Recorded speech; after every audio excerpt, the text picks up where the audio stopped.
स्वारगेट बलात्कार प्रकरणातील आरोपी दत्ता गाडेला 12 मार्च पर्यंत पोलीस कोठडी, तर सहमतीने शरीर संबंध बलात्कार म्हणता येणार नाही, आरोपीच्या वकिलांचा युक्तिवाद। गुणाड गावातल्या उसाच्या फडातून मध्यरात्री 1:30 वाजता आरोपी दत्ता गाडेला बेड्या। अटके अगोदर आरोपीचा 2 वेळा आत्महत्येचा प्रयत्न।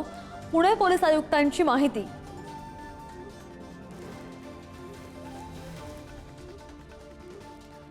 बलात्काराची घटना शांततेमध्ये घडली, तरुणीने आरडाओरडा केला नाही। गृहराज्यमंत्री योगेश कदमांची मुक्ताफळं, तर कदमांची हकालपट्टी करा, प्रकाश आंबेडकरांची मागणी। मंत्र्यांनी जपून बोलण्याचं, मुख्यमंत्र्यांनी टोचले कान। केंद्रीय विधी न्याय मंत्रालयाकडून शक्ती विधेयक नामंजूर।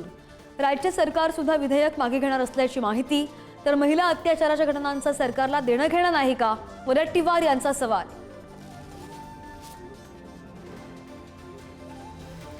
संतोष देशमुख हत्या प्रकरणातील आरोपी वाल्मिक कराडला तुरुंगात व्हीआयपी ट्रीटमेंट। जेलमध्ये मोबाईलसह चमचमीत पदार्थांची रेलचेल। देशमुख कुटुंबीय मुख्यमंत्र्यांकडे करणार तक्रार। उद्धव ठाकरे पाप धुण्यासाठी लंडनला जातात, उपमुख्यमंत्री एकनाथ शिंदेंची टीका। तर ठाकरेंचा ढोंगीपणा उघड, शेजारांचा हल्लाबोल। कुंभमेळ्याकडे उद्धव ठाकरेंनी पाठ फिरवल्यानं महायुतीकडून टीकेला उधाण।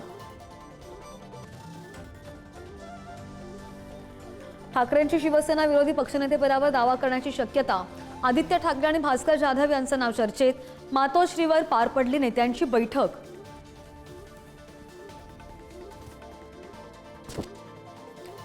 फेब्रुवारी महिन्यामध्येच मराठवाड्यामध्ये पाणी टंचाईची चाहूल। पाण्याअभावी शेतकऱ्यांवर जनावरं विक्रीची वेळ, शेतकऱ्यांच्या डोळ्यात पाणी।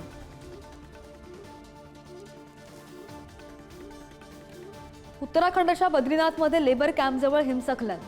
तब्बल 57 कामगार अडकून पडले। लष्कराकडून बचावकार्य अजूनही सुरू। हिमाचलच्या कुल्लूमध्ये मुसळधार पावसाने भूस्खलन, अनेक गाड्या वाहून गेल्या।